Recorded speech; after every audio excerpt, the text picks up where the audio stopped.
You've reached Hotel Pacifico, your 5-star destination for BC politicos. Press 4 for room service. Press the star key for your hosts Mike McDonald and Kate Hammer. Welcome back, guests. Good to see you, Geoff and Mike. Good morning. Good to see you, Kate. I'm in a high state of readiness with this federal election about to happen, Kate. So I might be bouncing off the walls today. I love that energy. Keep it. This is good. This is me really excited. Can you tell? It's like, yeah, the pitch is like half a degree higher, otherwise kind of the same. All right. Later in the strategy suite, we'll talk about what powers the government does and doesn't need to fight tariffs. We'll eulogize the carbon tax with a clipping, and we'll try and jam in a discussion about hydro rates and what to make of these changes in the federal polls of late. So first, it is our pleasure to welcome Aliyah Warbus, BC Conservative MLA and opposition leader, House Leader. Aliyah was born and raised in Stalo territory, and she has deep family roots in politics and activism as the daughter of former Lieutenant Governor of British Columbia, Stephen Lewis Point.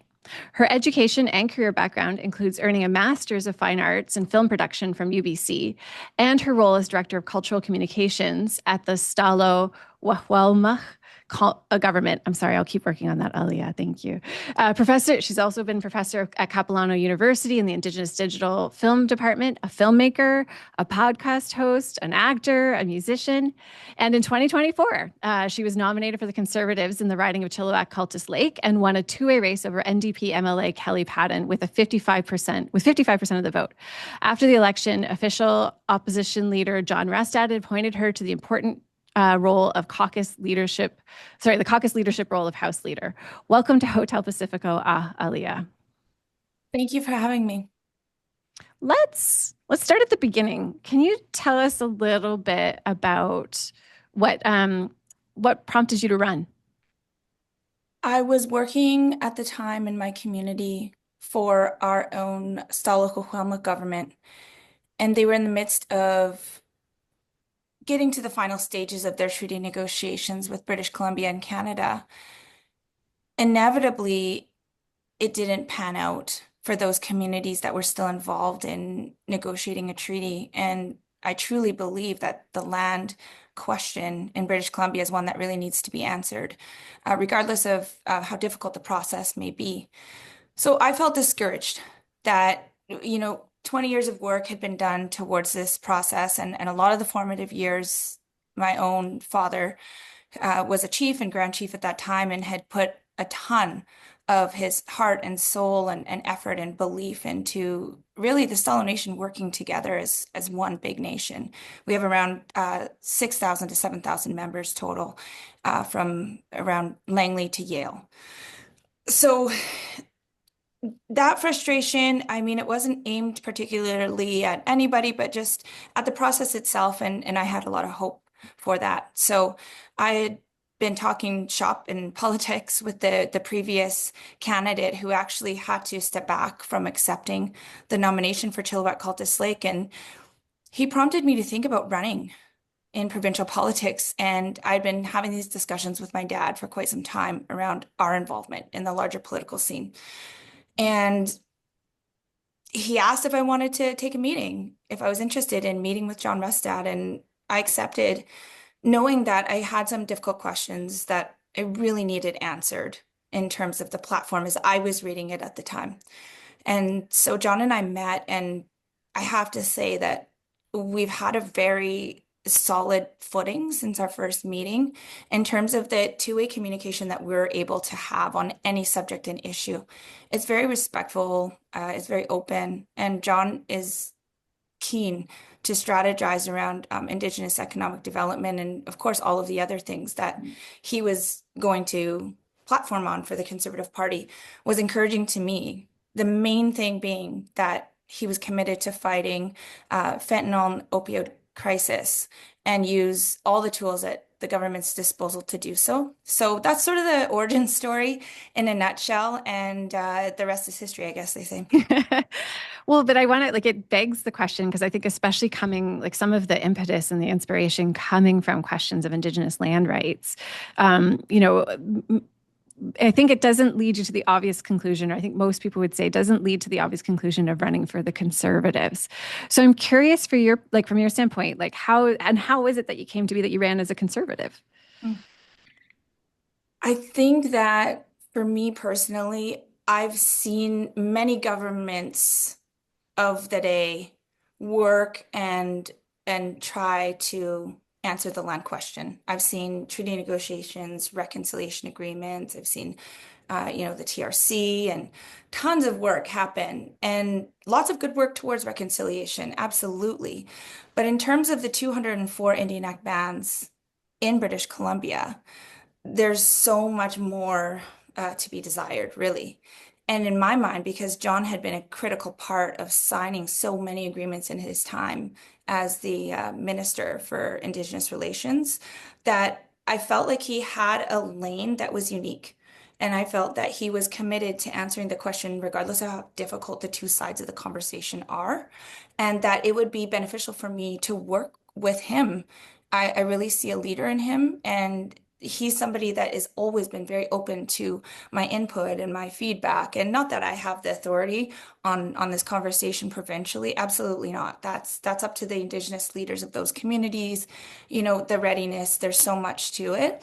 But there was a relationship, and labels aside, I think when you want to work with somebody and the relationship is very keen to do good work, then I'm willing to put that foot forward. And I guess the spirit of getting things done. Can I just explore where you used the word inevitably, the treaty process failed? Can you say what the obstacle was and what you might try to do in politics to change it or remove it to treaty making? That's a really good question. So the treaty making process right now, as I understand it, and I was a staffer working in communications for our leadership, is a pretty arduous one. And a lot of heads need to come to the table quite consistently in order for Canada, the province, and the Indigenous leaders to be on the same page. There's many steps to the treaty process until, finally something is ratified, and it involves talking about traditional land claims, jurisdiction, self-government, Indigenous laws, and everybody has to be on the same page, working consistently towards one goal. One of the issues for sure is that many Indigenous communities still operate by consensus model. And so they're looking to have that consensus from their elders, their youth, their leaders, their council, the different families that are going to be affected. That takes a long time. And within the time of those negotiations happening, governments will flip over, time and time again. And it's a lot of catch up to say, oh, now we have a new minister. Oh, now there's a new government in power. Okay, these circumstances have changed. Oh, this development has happened. This private landowner is upset because of how they're going to be affected. There's compensation involved now. So it becomes very difficult and long. I mean, treaties used to be 1 or 2 pages when they were done at the time of the early frontier days, right? And now we're looking at hundreds and hundreds of pages of legal documents. And so for Stalo Nation, again, without divulging too much, I think, into the inner politics, I don't want to be disrespectful of anybody's perspective, but it was very difficult to first get 30 chiefs to sit together, 24. There was a split into 2, and then only 6 remained. And they were not, I don't think, seeing themselves in the process and willing to continue when there were so many different things that weren't sticking or being agreed upon, or they didn't feel that their perspective, their nation was being respected in that. And so because of this Indian Act ban system, some communities are 200, some are 2,000. We just have a lot of jurisdictions to deal with. I just want to go back to some of your opening comments about your motivation to run. And you mentioned that one of them was to deal with the opioid crisis and fentanyl. How has that touched your community? How did that rise to the top of your priority list? I spoke about early on in the legislature about the impacts that this has had on all of our people. And I shared very intimate information about how I've personally been impacted by this within my family. My grandmother is the matriarch of our territory, and she had 10 children, resulting in around, there's about 35 of us, but we've lost some grandchildren. And we all grew up in one village, very, very close-knit. And not only have I lost a lot of my first cousins to addictions, but also to alcohol. And when this fentanyl hit the scene, it was deathly. It was a death sentence for so many of our young people who are involved in, they're active in their addiction. And because a single dose can be so lethal and deadly, it's literally, we're losing numbers rapidly. Chehalis just buried 25-year-old, bright young man. And that was from an overdose. And so personally, I have a vendetta. I have an anger. And not only has colonization completely wiped us out to very low numbers than where we were pre-colonization, but now we battle the drugs and the alcohol and the trauma still in our communities. And for me, I want to see every single action and every single tool at the government's disposal used to fight this head on. And that includes preventative measures, that includes healing centers, that includes, I think, the economic reconciliation piece. We've seen that be so successful for communities when communities are able to uplift their own, be employed, build up their villages. We see so much success with that. Guests, let's talk about the circular economy. You've probably heard of it, but it may still be worth explaining because it's one of those splashy new turns of phrase that describes a concept that has been around for ages. Simply put, a circular economy is a system where materials never become waste. It's a concept that is gaining popularity in certain sectors, including the construction industry, where materials and appliances are reclaimed or recycled into new homes. It's also one that's been around at least as long as the hand-me-downs that have been the bane of youngest siblings for generations. Shout out to my little sister, who endured a pair of striped Oshkosh Bagosh overalls that I think went through 3 cousins before they even got to us. The knees had enough iron-on patches to match the thickness of reinforced steel. At TELUS, they are applying circular economy principles by developing new systems that minimize waste generation, reuse materials, and maximize diversion of waste to landfills. They are also helping customers and communities implement similar circular economy strategies to encourage responsible resource use. As part of their commitment to the circular economy, TELUS has diverted over 15 million devices from landfills to date. When customers drop off old phones, TELUS either refurbishes them for reuse or recycles them. Refurbished devices are repaired, updated, and offered to customers as affordable alternatives. Devices beyond repair are repurposed for parts, recycled, or transitioned to the wholesale market. TELUS encourages us all to join them in embracing the circular economy through recycling devices. You should give it a try. It's easy, and it can feel good, almost like the soft cotton of a well-worn and loved pair of overalls. You can learn more at telus.com/recycle. I'm curious, just touching on some of these topics, I'm just struck by how sometimes with politicians who bring diversity to the role in their own identities, and in your case as a young Indigenous woman, there are assumptions about which party you're meant to join. And I want to say it's interesting because I struggle when people do that because, for example, if you care about reconciliation, you could say, sure, there are other parties who have led on this topic more, but isn't the better outcome to have people who support and believe in reconciliation across parties so we have a consensus? Do you want to respond to that? But also, I just want to put to you, I'm curious how often you get people saying, you shouldn't belong to this party or you should belong to another party. Do you have much of that reaction? Because of your identity. Yeah. Yeah. Yes to the latter. Mm-hmm. Absolutely. That's been the whole conversation within my own community, within people from other parties, and really across. There's a lot of people who say I'm not a true conservative, and there's a lot of people who say, join us because XYZ. And that's okay. I've come to quite a solid place within myself, knowing what my goals are and what I subscribe to as good governance. And label me however you want, but I'm here to do the work. And that's literally what matters to me the most, and having people around me that are serious about it as well. And I feel that's within this party. The other part and piece, I think, is yes, we do label, and we have a party system. That's how the democracy in Canada works. Truth be told, I found great people in all different places, provincially, federally, and I think at the end of the day, what you said makes sense to me. Across the board, we want reconciliation. And where I've found some of the most difficult conversations have been on the right side of center.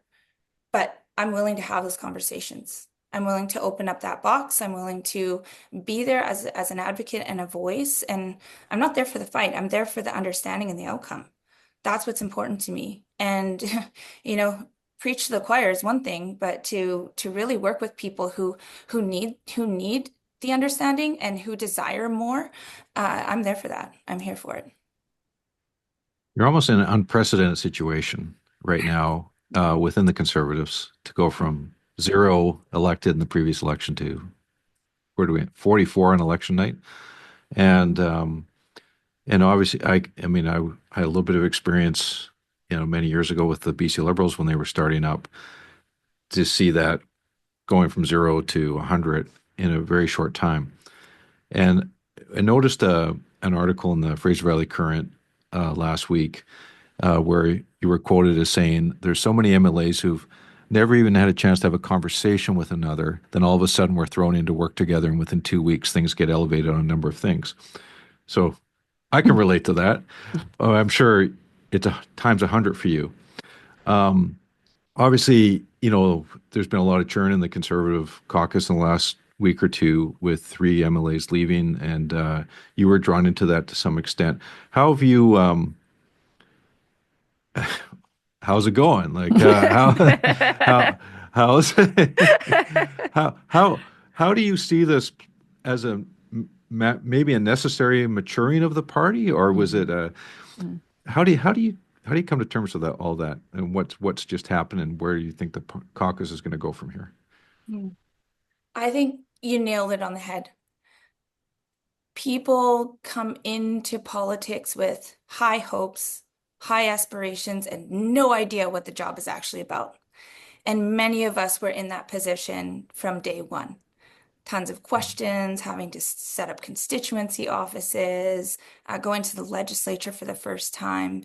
And if you're keen and if you're open, what you'll quickly learn is that it's a team sport. And when you have everybody aimed at the same general target and you're looking at the same priorities together and you're supporting one another, you can be very, very successful. Where I see that being an issue with our party is that there was no lead up time. There was not enough time for us to have those key conversations, and not to anybody's discredit or lack, but just because the situation was very, very fluid. When I met John in early 2024, there were not very many candidates on the slate. And he spent that entire year touring the province and looking to connect with people and try to fill as many seats as possible. And in that time, I think things can tend to be rushed. And there is a discussion now, and I think it's very public. To my knowledge, what I've heard and what I've seen in the discourse is that there's a discussion now on what is conservatism today. Because I do believe as an entire community and society, larger society, that those are the political pushes and pulls that we're seeing right now. And to me, we get to define that. But of course, there is an old guard that hangs on and says, this is what it's always been. Well, as a country and as a province, and I think reflecting on what's happening with the United States, we're all getting to decide that together. And I want to be a part of that conversation. And I'm not going to let anyone tell me that I'm not a conservative because of XYZ. One topic. Many different reasons. Yeah, one topic, right? That's not going to fly. There's so many things that we agree on that we all want to work on, and many allies that I found within the the party, I would have to say, that, think just like me, want to do good work, want to have good governance, want to hold the NDP to account.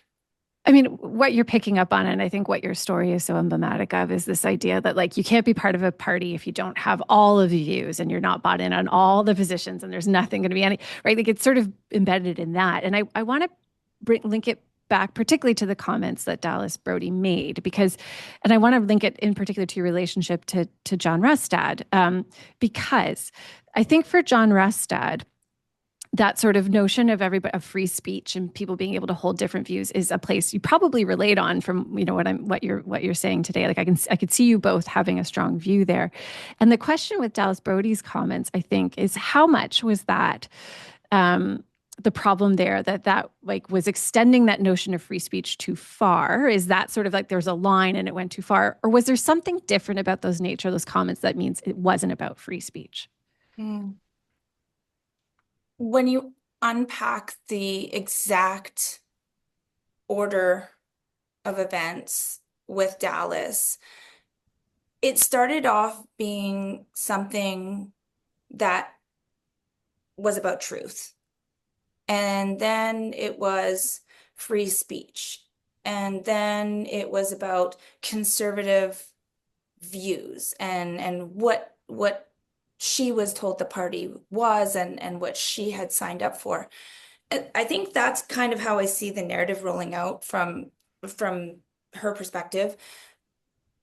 For me, we all agreed as a caucus to stick to the main items in front of us that we knew that we could affect, that were top of mind for most British Columbians, that were priorities for everybody, where there was real work attached that we could advocate for real change for the everyday person.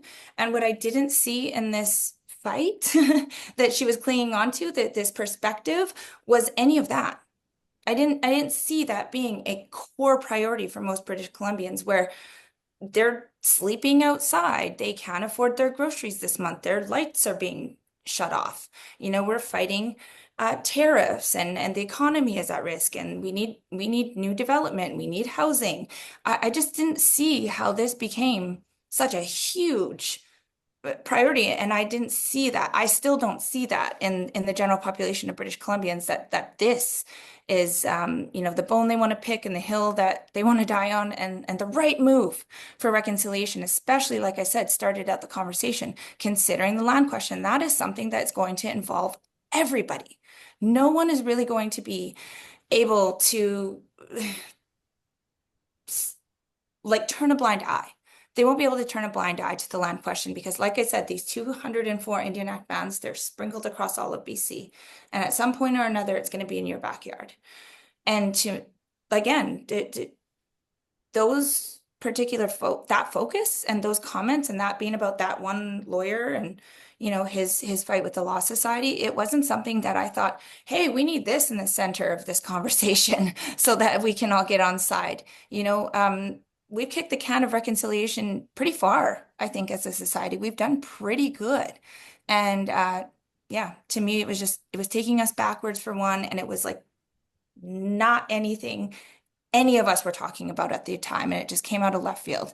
And it felt very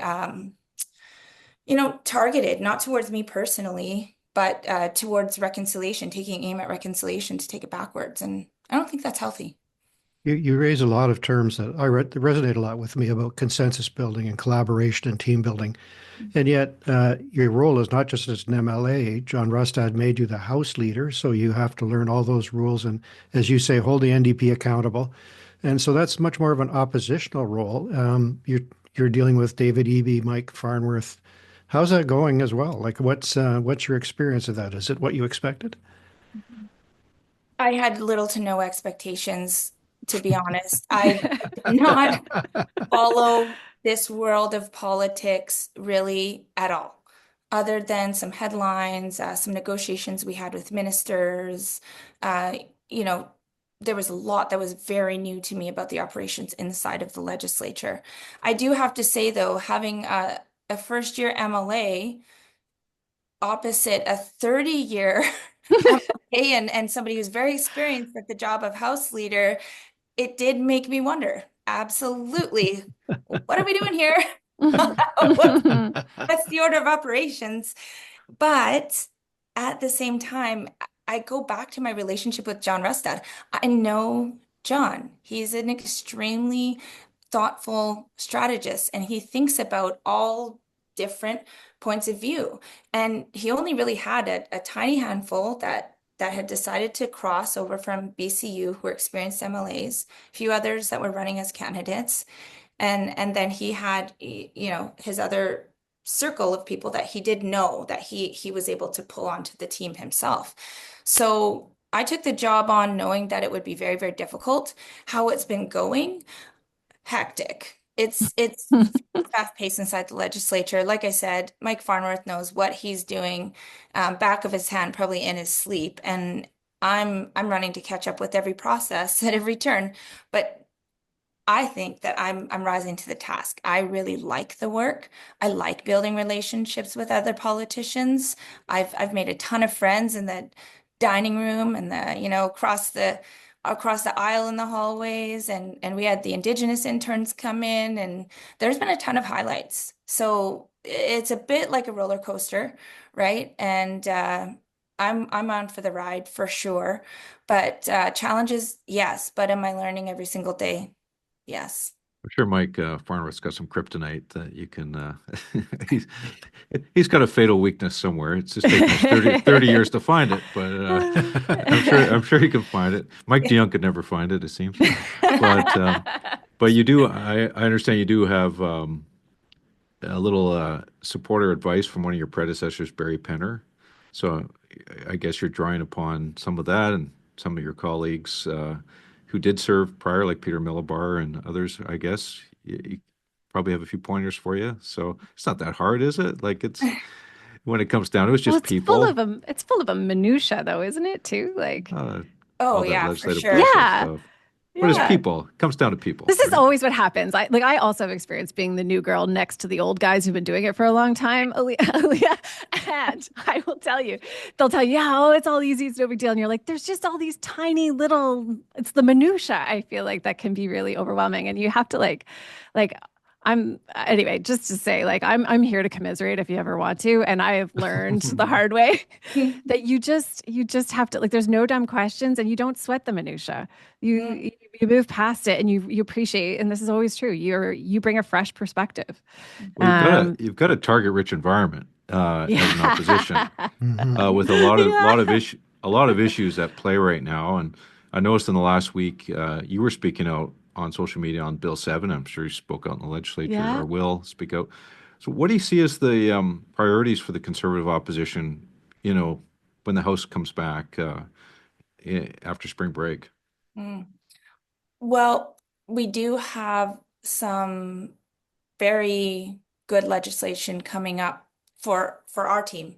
And what's unique about that is that we've moved into a time where private member bills can actually have a life beyond the first reading. And we had great success with Jody Tour, who's our caucus chair, and she made history by moving her private member's bill forward. And we're up again on the Monday coming back, and I'm really looking forward to that, because these are critical changes to the Mental Health Care Act that are now going to ensure, and of course, if we can, debate this well and get the support of the House again, which would be amazing, they're going to make very important changes to the Mental Health Care Act that mean when someone is taken in by doctors and they're about to, get into their history and all those things, there's going to be a provision where they need to reach out to family and get the backstory, get the history,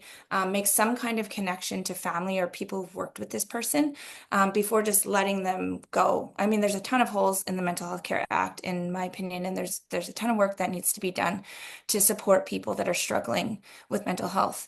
But that is one of the things that we get to come back to and debate on the very first Monday back. And obviously the government is going to be pushing Bill 7 forward, and we are going to debate heavily on that, and we are lining up all of the tools at our disposal to do so, because look, they've had weeks and weeks, and not only that, we could have called the legislature back early to start on some things and get some things done. Other provinces have moved on legislation to say, we're doing this, we're tacking tariffs in this way. Doug Ford's been an example of that. And to need this special power that's going to bypass the democratic process, it just doesn't make sense to me. When you really want to move legislation, and it's very important, the government has the tools to do that without needing to have these sweeping powers that exist under Bill 7. Sorry. So yeah, just to say, so Bill 7's the one, I forget the name of it now, but it's the one that the EB government's introduced to give them, they say they need it for the right nimbleness to respond to the tariff threat from Trump. I'm curious, just so I guess you've articulated, like, they don't need it because they can respond quickly as they can in the moment, right? By bringing it to a vote in the House. I guess you're saying, like, that the House and the legislature can move quickly enough in this moment. Is that the case? I believe that it is the case. When you need a response on something, like I said, things have been it's been a roller coaster as well, this conversation and this relationship with the United States and Donald Trump. And of course, yeah, he has executive orders that he can sign and he can make changes in a day. But it's to the day when he signs those executive orders, and then you can have a response that is ready to to mitigate Roll out. yeah. The effects that it's going to have on people. But to say that you need to be able to do that in a 2-year period, to just willy-nilly make changes to the legislation and have no oversight, it's... John Rustad has said this is a bill that he would fight an election over, and challenged the premier to call an election, I think. What do you think the prospects are of going to the polls sooner than later? I don't have my crystal ball out today, but I would say that as Conservatives and as a team, we are absolutely ready for anything. I don't see us going to the polls over this, but really, it's a time of uncertainty for everybody, and really anything could happen. But you made a really good point, I thought, earlier about what are people in BC really worrying about? What's preying on them, and what therefore should be the central issue? And the election was conducted pre-Trump, really, because we weren't really sure he would come in. Do you think there's a prospect this tariff battle will dominate the rest of this term? It sounds like it may, but what's your feeling? And is that good for your team or harder? That's a really good question. I mean, Trump does have, basically, his term is right on top of ours. So he's going to be here as long as we are. And he's made every conversation in Canada, including in the provinces, revolve around him and his actions. And we are in this very reactionary state. But in my mind, and I'm not in government, so this is not up to me, there were so many things that could have been secured and done so that we were in a better position to rely on ourselves for energy, for food, for, our economic prosperity. And those are the things that are hurting us now in relation to what Trump has brought forward. Yeah, it's very difficult to say that this. I think what we need to do is, yes, be aware and be ready and on alert. But if all of our attention goes to him on what he does day to day, we're not paying attention to, like I said, the things that are top of mind for British Columbians right now and today. And some of that is highlighted in the bill around, inter-provincial trade and diversifying our trade partners and those good things. But as I said, they had how many weeks to bring legislation on all of those things forward? And we need to be doing them anyways, regardless of what Trump's actions are. And we need to be solidifying our economy and bringing all of our people up to a livable standard in British Columbia. And that's aside from what Trump does on any given day. So if we keep moving our government forward the way that we had in our platform, so many things that were critical to do, I believe John would have called back the legislature right away, and we would have got right to work on all of that legislation and not stopped. And to see this is the best legislation, quote unquote, best, strongest legislation we've seen from the NDP, and it dropped a day before the break, it's disappointing. Guess another pop quiz from Fortis, BC coming to you today. You know, there's nothing more I like to talk about than science. Now, that would be political science, but today I've got some real science, and you're going to have to reach way back to your high school chemistry class for this one. What is the chemical compound CH4 known as? CH4. And if you know that, because I know most of you are like me, probably spending more time in arts classes than science classes, but here's a hint. It means this compound has one carbon atom bonded to 4 hydrogen atoms, CH4. And what do you call that? The answer, methane, or most folks call it natural gas. Now, next question. What would happen if we developed a process to separate those carbon atoms from the hydrogen atoms? Well, I personally don't have a clue, but the answer is you would have a process that produces low carbon hydrogen. And that's what our sponsor, Fortis BC, who does know a lot about this stuff, is working toward. Last year, Fortis BC began testing new technology at one of their sites in the Kootenays with the goal of bringing a large-scale hydrogen production facility to BC.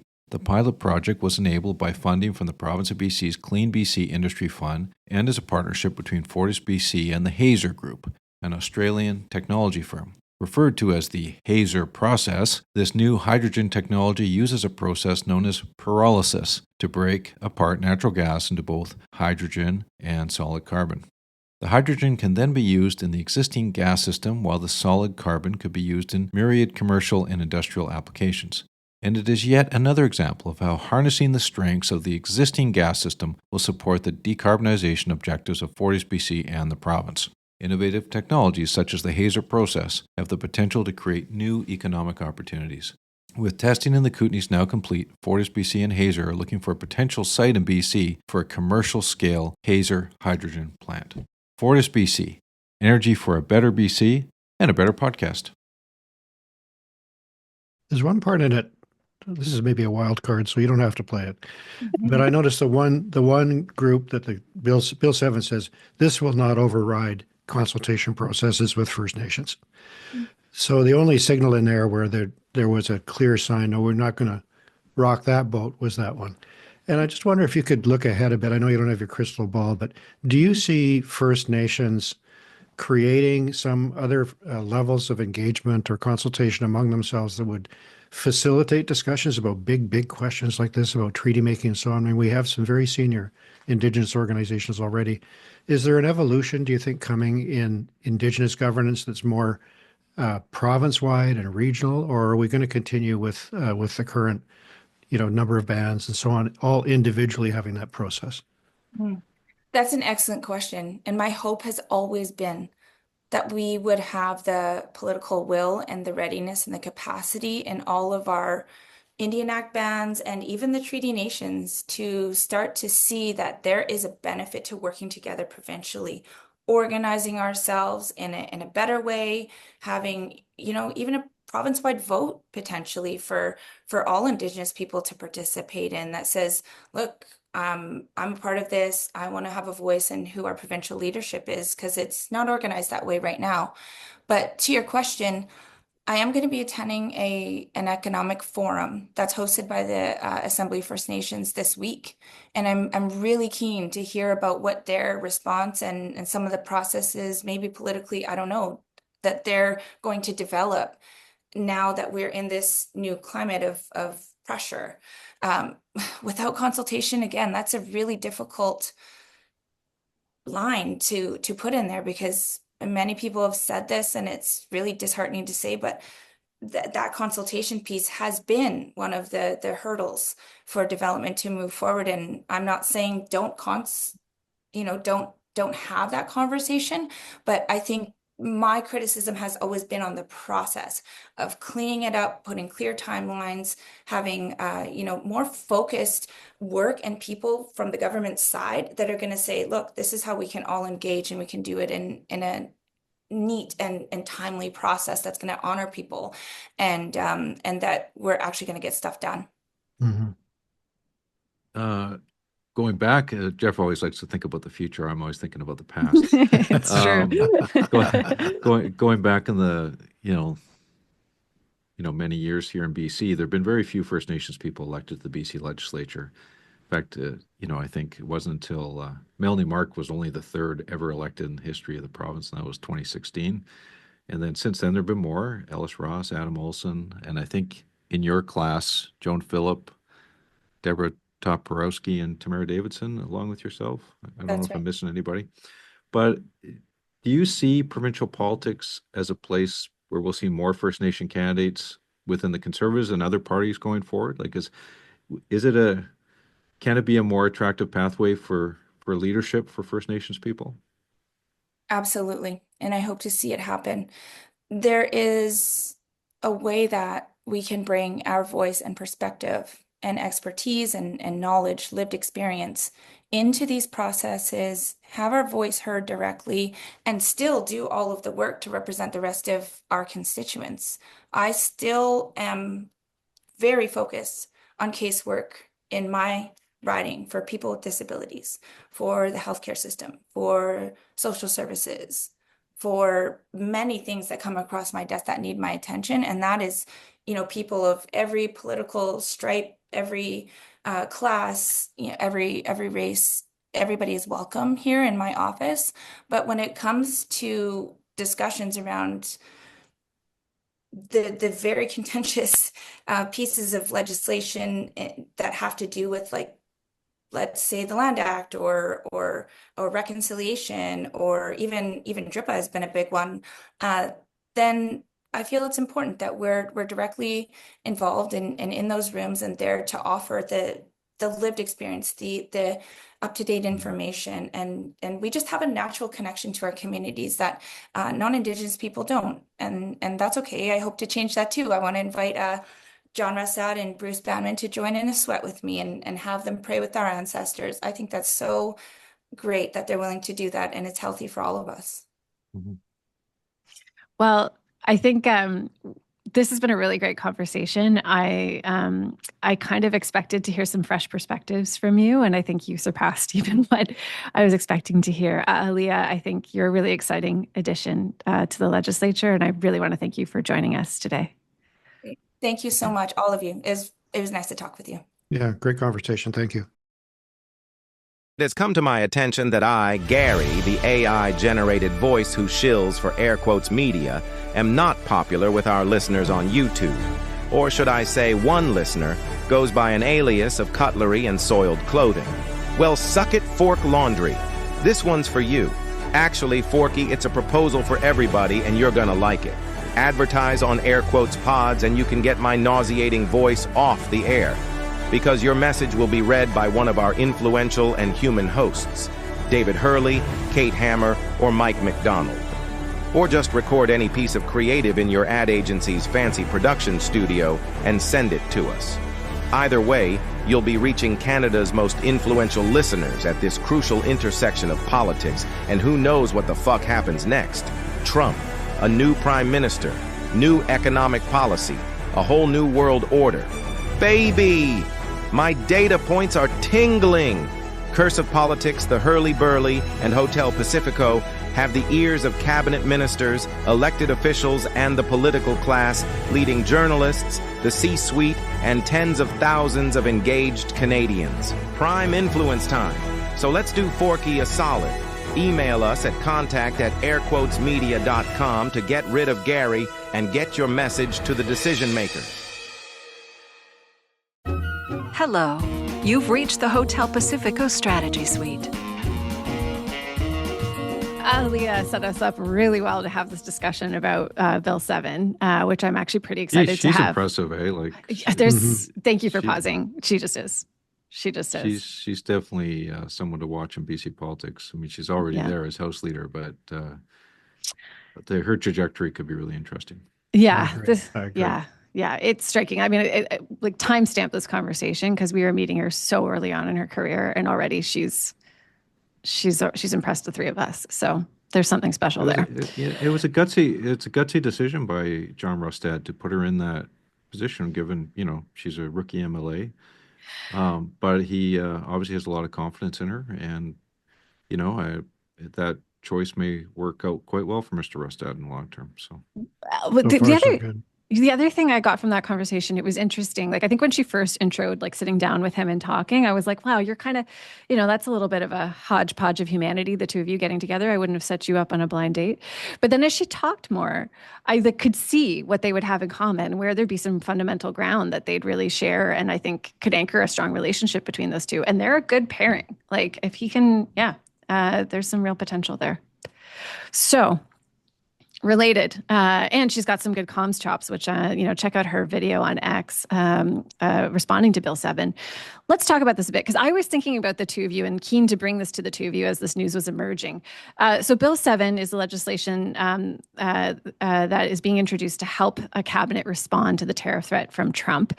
The powers include remove or amend any barriers that impede interprovincial trade, impose tolls, fees, or non-Canadian commercial vehicles on non-Canadian commercial vehicles using provincial public infrastructure, such as highways, direct public sector bodies to exclude U.S. suppliers when procuring goods and services, and temporarily make changes to cut red tape and regulations to take fast action to defend the BC economy from challenges brought on by continued threats.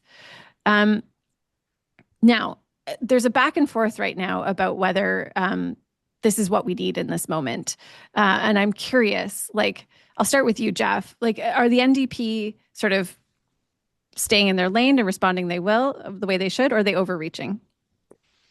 Well, I'm very worried for my friends of Victoria on this question, because in the last session before the election, there was a bill called Bill 12, which was at core intended to give the government standing powers to go after people who incur healthcare costs on British Columbia. So tobacco people were the first ones, and then they did it with the opioids.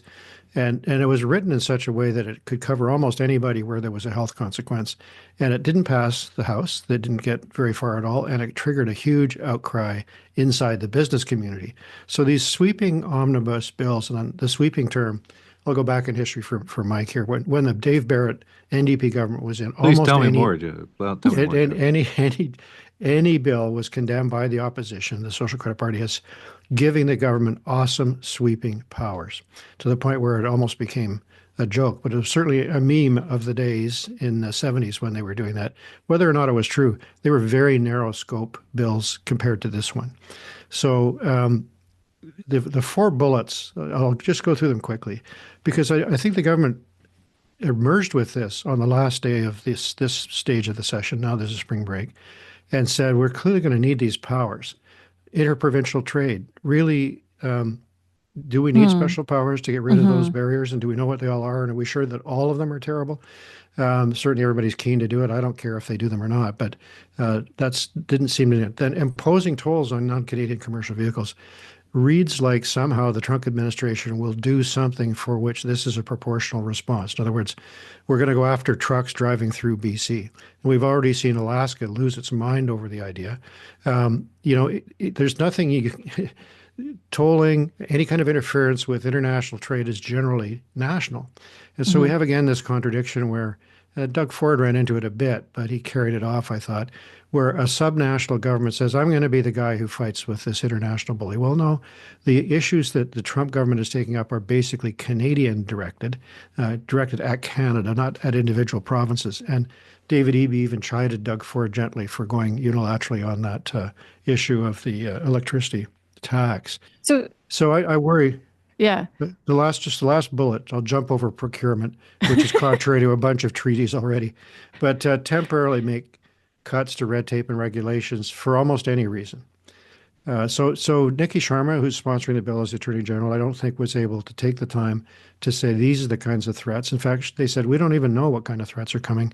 Could be anticipated threats. we're going to need to be able to do this and report back to you later on how it worked out.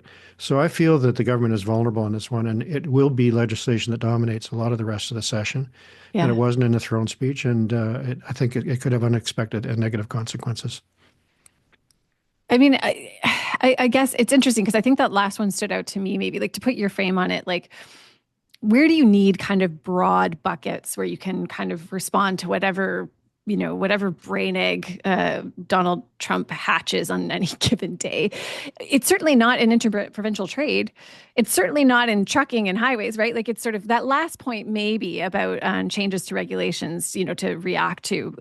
But the other ones seem like a little bit more of a head scratcher. I don't know, Mike, if you're going to is Geoff being too hard on the government? Oh, tut, Geoff, tut. No, I feel like we're still in the performative stage of the government's response to the tariffs. And I think they're looking ahead and say, what can we do next to show that we are on top of this tariff war? Because it is basically a shield to block off all the negative stuff on a whole bunch of other issues.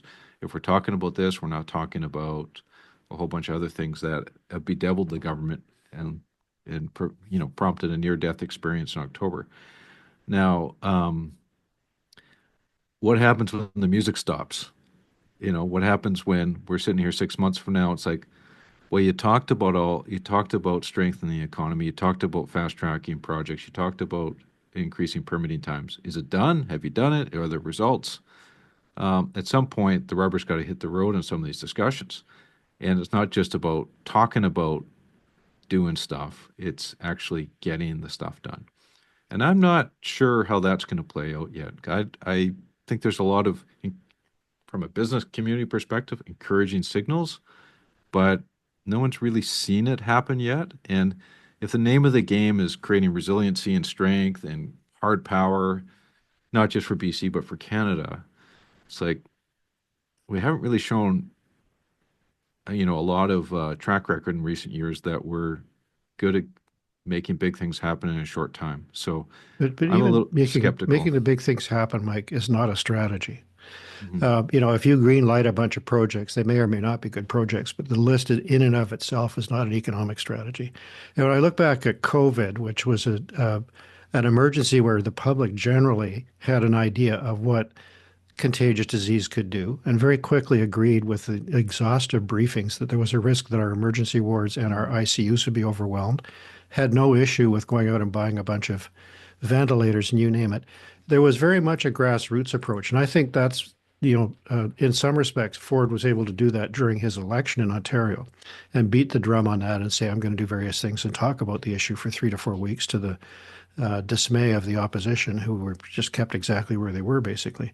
An alternative approach for the government could be to say, not just consult with the top people, the Bridget Andersons, the Board of Trades, and so on, but encourage a wider conversation about what people see as vulnerabilities, what their tolerance is for bailing out particular industries, and what the risks are. It's a lot of learning could be done about the risks that we face before we legislate. And to make one last point politically, suppose we wake up tomorrow morning and I'm a laughing stock because Trump has suddenly done a directive that will kneecap some part of BC society, which could be fixed by a regulation change. Wouldn't it be good politics to say we're recalling the legislature if we're not already in session and bringing in a bill, and we dare you people to turn against that? Just keep the legislature. The legislature can just stay in session. They could even go on Fridays.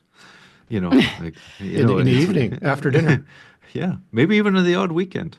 So that's always available to them to do. But to your point about it's not a strategy, well, yeah, I mean there could well be a strategy. There could be a strategy to say we need to strengthen our economy by diversifying our trade to markets outside the U.S. Here are the things we need to do to attract investment to make that happen, and systematically go do it. Get the First Nations on side. Look at our permitting processes, et cetera, husband our resources to use them most efficiently and effectively. Like there's a lot to be done that can be articulated as a grand strategy to strengthen our sovereignty. But, it's happening in bits and bobs. And, there's certainly a lot of activity happening in this realm in terms of things being talked about. But I think we probably agree that there's not an overarching, like, here's the plan, folks. Right now, it's kind of a day-by-day tactical thing, which is, understandable given how unpredictable Yeah. Trump is, but we got to head to a place where it's like, this is our North Star, and, this is how we get stronger as a country so we're not as vulnerable to this. Well, can I defend the government maybe and say, if I No, look you at the cannot. You cannot. not allowed on this podcast. Okay, but I would say, in this moment, and on this particular question, in order to call this overreach, you kind of got to convince people that government is fleet and can get things done urgently when it needs to, which I think most people would be like somewhere on a spectrum of like, no way they can do that to like, maybe. So it's not a bad look, I think, and you show urgency. So I think that's fine. And I think, John Rustad's response of claiming tyranny just isn't a sustainable look. And what might happen in this discussion, I'm thinking about this today because are we speaking literally on the day or just after the terrorists went in on canola in Saskatchewan, sort of in this position of like, oh, we're the sacrificial lamb of manufacturing in the auto industry. Like, I think what could really turn this whole conversation and really make the politics of this sort of really pointy would be if BC gets caught up in one of those trade-offs and one of our sectors really gets suddenly exposed. And now it's sort of interesting because it's not just the US, it's China coming.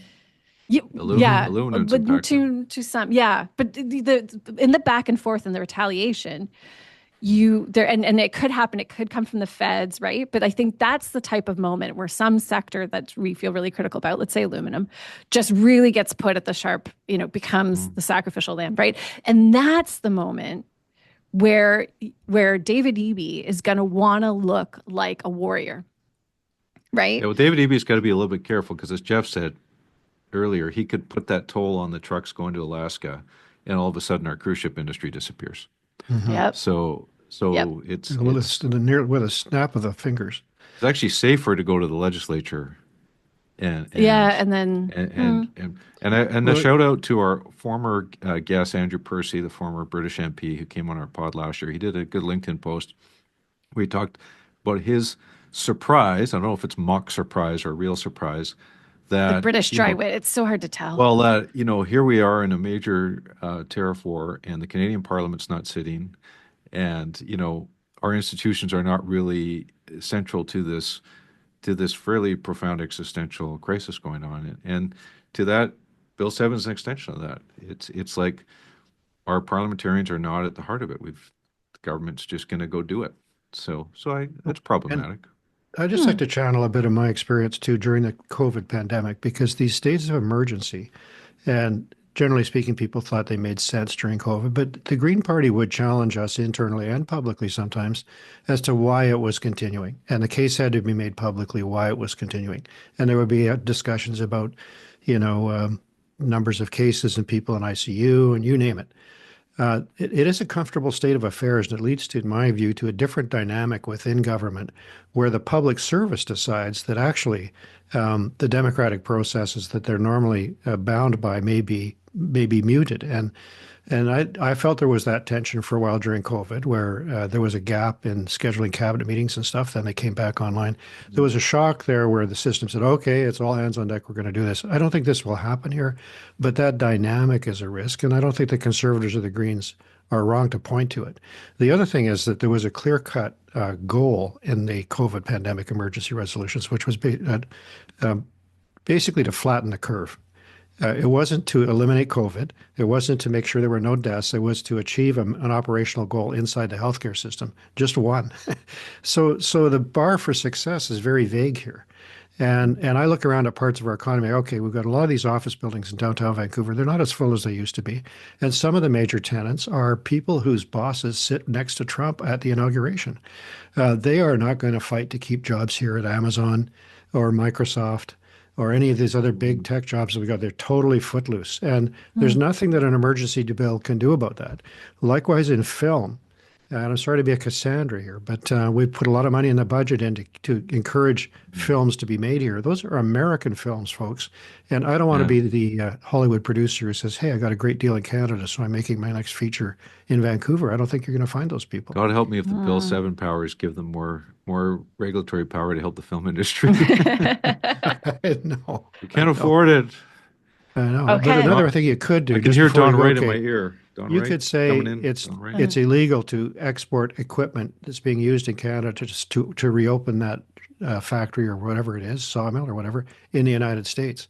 Like we need to keep the, those are some of the discussions I think that would be worth having, because it's not clear to me what we could do in the case of American-led investors simply deciding to leave town. But hey, Okay. Kate, how about that carbon tax? I was just going to say, can we talk about another thing we can't afford?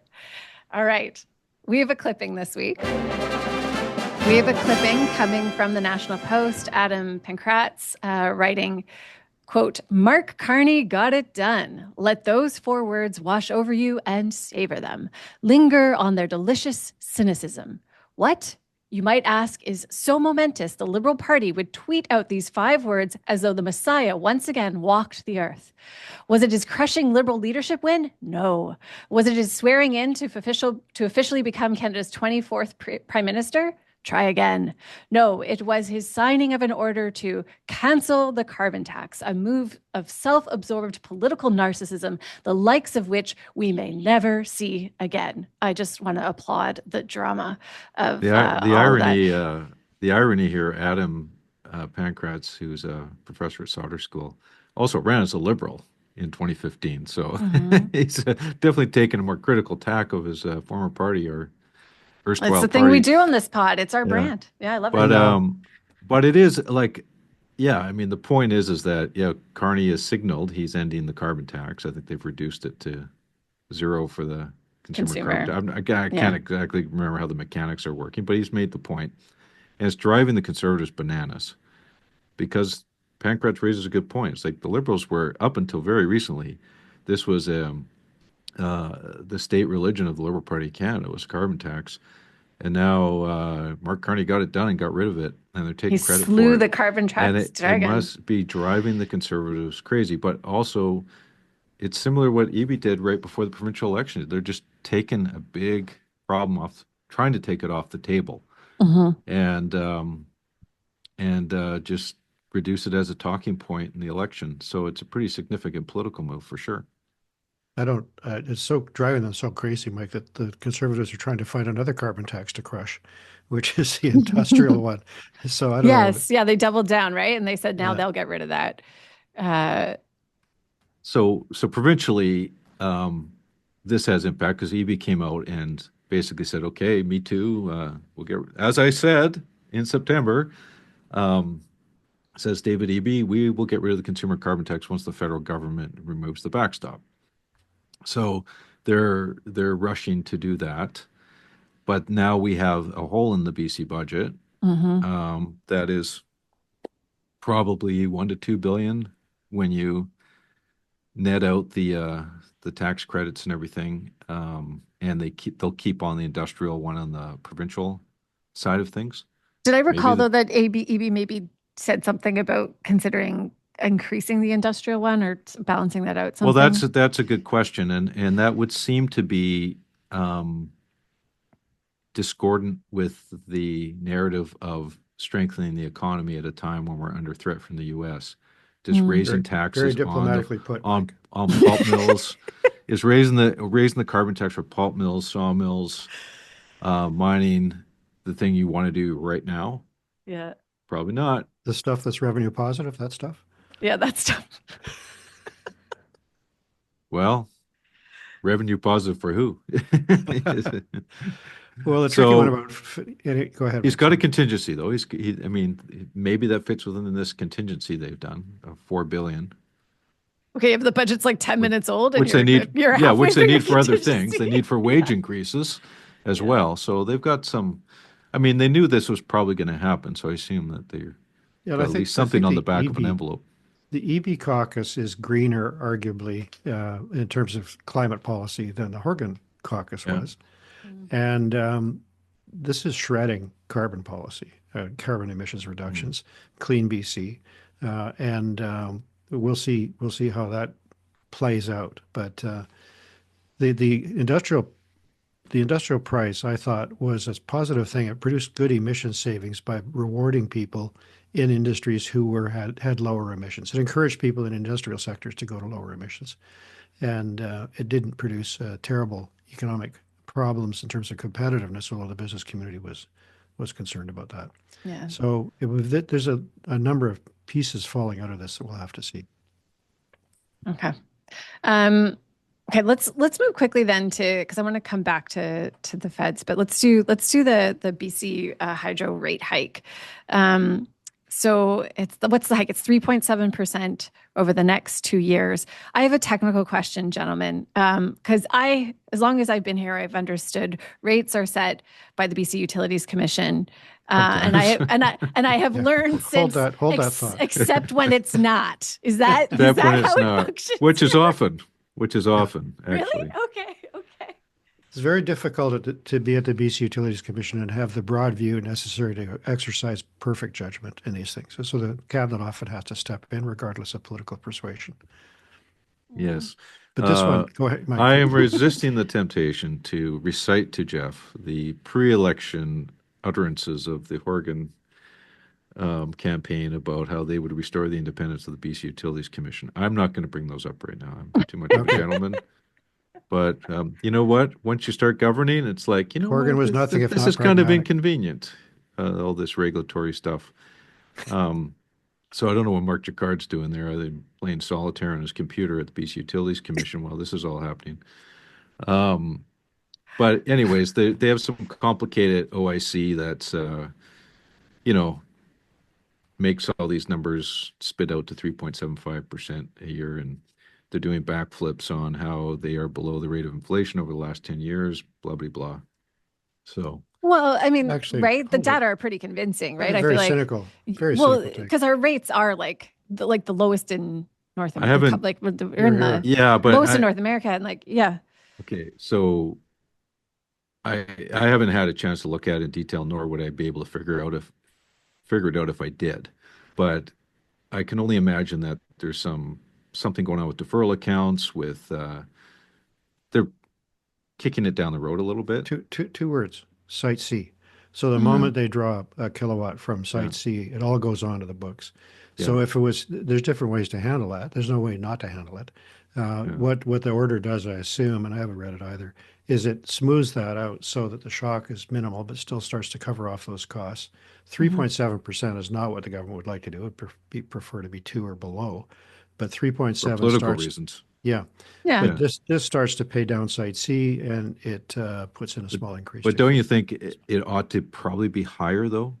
Like it ought to be that's why it's higher being in order ordered. to I mean, service if you the were- capital and all that stuff. Maybe Mark Jacquard is not playing solitaire. He's got his Yeah. spreadsheet out. He's saying it should be 6, and I somebody was going to say he's Yeah. crying in front of a spreadsheet with a 6 on it. That's what's happening. It's not Well, solitaire. either Hydro's getting the money it needs to service its capital, or taxpayers are not getting the money as a return on investment, because the taxpayers should be getting a dividend from Hydro. And that's probably, somewhere there's a rub here, but it is what it is. So. It's interesting how much we've talked about imports, exports in this one. And I'm curious what you think. Like, is this sort of because we're on the kind of trade deficit, Trump-driven train? Because for BC, it's such a moot point, right? We end up, because we trade energy, we end up ahead. But not necessarily. On average, we end up ahead. Yeah, we have historically, but that's getting harder and harder to do depending on how we're selling and wheeling it. And also our water supply is not as reliable as it used to be. So we've been in a drought period for quite some time now. And, certainly they could sell it in the spot market when they know it's on hand, but they can't make long-term commitments to sell our power elsewhere. Okay, so you're saying this is worth paying attention to in the trend line, and that over time our capacity to be able to be in a trade deficit on energy will decrease, that we need to be able to, Okay, interesting. All right. Well, maybe it will decrease, but our electricity needs are going to also increase quite significantly. That's true too. Yeah. And if we do onboard LNG, the government insists that it be electricity driven, then that's going to take up a huge load. If we get AI data centers in BC, if we decide to pursue those, that will take up a lot of electricity. So there's a lot of what ifs on electricity supply. Okay, so Mark Jacquard is not playing solitaire. Well, He's probably got a lots. lot on his plate. Might be All right. right. I just wanted to redeem that, like bring that full circle. Okay, let's come back then to the election, the federal election too. Like, let's talk for a minute because the polls are, I mean, I would say kind of astounding. You know, if you told me these are numbers we would have seen, I think even a month ago, I would have been incredulous. Two polls out yesterday, Yep. Monday. Leger has it at 42-39 in favor of the Liberals. But most troubling for the NDP, they're at 9. And then to put that in context, I think last election they were over 20. Angus Reid has it at 42 Liberal, 37 Conservative, 9 NDP. So this is a profound reversal of fortune for the Liberals. It is so profound that Justin Trudeau's favorables are now at 47. They were like below 25 in January. Like, the public has been deeply impacted by the Trump tariff war. Now, having said that, the certainty of the Conservative vote is stronger.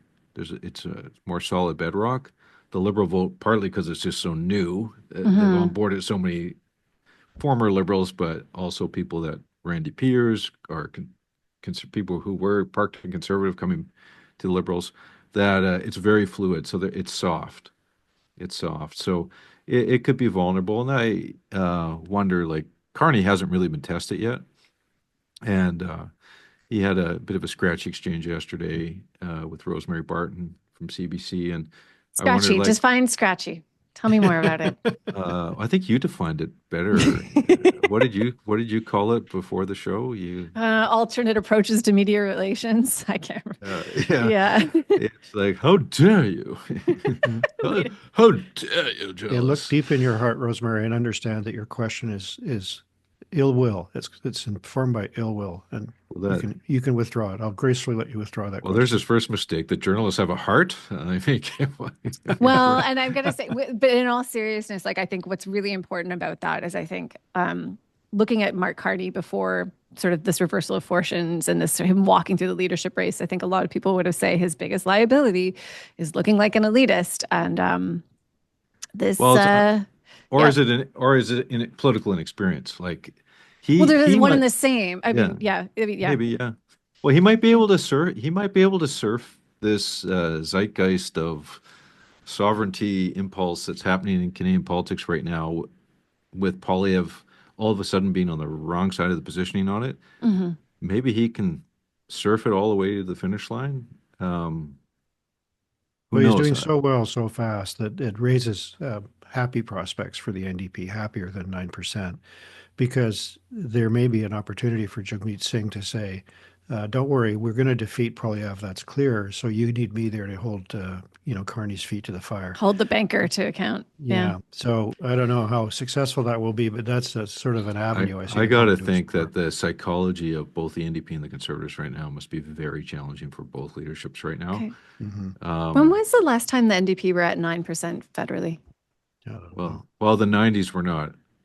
The 90s? Audrey McLaughlin era was not a walk in the park for the NDP, or it took a while until Jack Layton came to be leader. It was pretty tough going there for a few elections. But. Yeah, many. But, I think the interesting thing, Kate, is that in many of these jurisdictions, like the NDP's at 5 or something in Manitoba, but is in government provincially, there's voters available to the NDP, but they need to have the argument to unlock them, and they haven't found it yet. And in the Ontario election, as far as I was able to understand, is that the NDP was able to do a hang on to your seats strategy that was quite effective, and the provincial Liberals who did well did actually worse than they hoped, and were not able to achieve opposition status. So, the NDP can circle the wagons and try to protect as many of these seats as possible, but that's not a great situation to be in.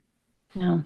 I just want to note, as a British Columbian, on the Carney cabinet that was sworn in last week, that there's 24 ministers, only one British Columbian was appointed, and only 2 in Western Canada. And that's like historically low. You'd have to go back to Pierre Trudeau cabinet of the 1980s to have such low Western representation in a federal cabinet. And I think that they're probably thinking focus, reduce cabinet, wartime footing, the regional politics aren't going to be as important. I don't think it's going to age well. I think they're going to have to show like some strength in dealing with Western issues, BC issues, to show that they're not just a Central Canadian offering. They're obviously doing a lot better in Ontario and especially Quebec. But the West is a lot bigger than it used to be. There's a lot of seats out here. So they've got to at least get a little, they got to get their piece out of BC, that's for sure. So I'm watching that too. So yeah, speaking of BC and Ottawa, because I'm asking you two gentlemen to decide this officially. Like, we don't claim Kim Campbell as a BC Prime Minister. Yeah. We do claim her. Oh, okay. Yeah, she's born in Port Alberni. Okay, so we do claim her. Okay, that's on the way to Tofino, Kate. Port Alberni. You got to drive through Port Alberni to get to Tofino. I love that drive. I know. Anyway. There's a Starbucks there to drive through. It won't slow you down at all. I'm more of a Tim Hortons person, but there's also one of those. The Northwest Territories now have. Is this their first prime minister? Born, probably, yeah. Probably. So we're tied. We're tied with the Northwest Territories for prime ministers that were born in our province. Yeah, I think you're correct. I don't think we've had anyone else born here. Yeah, so I think we're. Yeah, I don't know. Update the spreadsheet, but John Turner lived here when he was 3. That's pretty close. We don't claim him though, right? Okay. We half claim him. We half claim I think him. there's a lot of big issues that Carney will face here. BC ones that strike me as interesting is that, if you're just sitting in your office wondering, well, what can we do with all of this lumber that we used to sell in the United States? You might want to sell it in China, but they just whumped Canada with higher tariffs on a couple of fronts. Likewise with some of our fish, which already goes to China. I mean, some of the places we historically opened up as alternate markets very successfully are now really compromised, including on the Chinese front. And it'll be interesting to see how Carney navigates through some of that, because I presume what we'll be looking for if we're facing tariffs is alternative markets that we could rely on longer term, and that's why he's in Europe and places like that. But very interesting shoes to drop on many fronts here still on this campaign. Well, with the federal election likely to be called this coming weekend, by next week we'll have a lot to talk about on the federal scene happening in BC, and I'll put a pin in the or a bookmark or placeholder for talk about Mike DeYoung. So I'm not sure he's done yet. So I'll be interested to see over the next week to see. He was not allowed to run as a Conservative. They nominated someone who's in his early 20s as the candidate there, who hopes to get his degree next year. But Mike was, as Mike says, got an email saying he was unqualified for the role of Conservative candidate. But the successor seems to have interesting qualifications. So I'm wondering how that these riding by riding battles play out, including what happens in Abbotsford, South Langley. Be interesting to chat with him. All right. Let's grab a drink. Let's raise a glass or take a shot. Time to raid the minibar. I'm going to get hell for leaning conservative in this show, I think. But anyway, I'm going to raise a glass to Claire Rattay, who's the Conservative critic provincially for mental health and addictions. She's from Terrace, the riding of Skeena. In her regular life, she's a very successful tattoo artist. But recently she got involved on X or Twitter in a back and forth that remained kind of within bounds with Guy Felicella, a very prominent online harm reduction advocate. And the two of them found their way to an agreement that it would be, notwithstanding some of the positions that were taken by other Conservatives, that she was interested in hearing more from Guy Felicella. And so the two of them did a walk around the downtown east side, which both reported was good to do and showed a fair amount of commonality. So I guess like Aliyah Warbus, she's open to other ideas and other conversations and is having them. And so I raise a glass to her for that. All right. Mike? Good one. I'm going to take a shot at the UBC Okanagan Student Union. And over the last few weeks, a little drama has played out there where the student union was not going to allow the registration of the campus conservative club, and because they did not align with their values in the student union.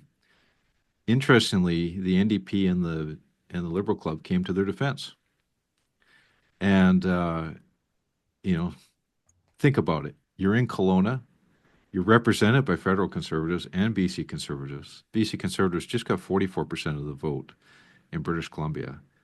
And the student union feels it's within their right to deregister or not register a club that represents that significant body of the population. It's outrageous. And they've climbed down. They've now changed their mind and decided that maybe it's okay to allow the Conservatives to have a club. But to me, this is where university, and this isn't a university administration thing, this is a student union thing, but this is where these free speech issues get very problematic, especially on campus, where the thought police can come in and decide what's appropriate, to a degree that they draw the line in a very different place than where the public thinks writ large would think these lines should be drawn. Like, I think we can all agree that we don't want Nazi rallies on campus and other really bad things, but to take an arm of a political party that is the official opposition in both federal and provincial jurisdictions and say, no, you're not allowed to have a voice here is like, who are these people? So anyways, I'm taking a shot there. There you go. Thanks. Interesting. I Yeah. agree. Yeah. Just like on the topic of things maybe we haven't put on the radar yet. I want to go back to, I was looking at the data. I can't remember what prompted this, but I was looking at the data on rental prices. They came out weeks ago, actually, but they're significantly down according to rentals.ca, right?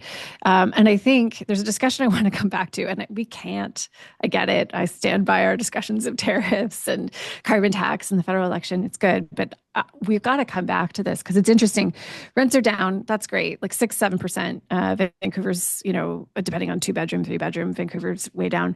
But what's interesting is if you look at other major cities in Canada, we're actually not ahead of the pack at all. In fact, they're down more in Toronto. So I think there's an important moment to come back to understand sort of what's happening and what lessons there are to be learned from what different provinces are and aren't doing. So just a favorite topic of ours that I'm hoping we're going to come back to. And life is a little less orange. And I mean, not NDP orange. I mean, American orange. Mm-hmm.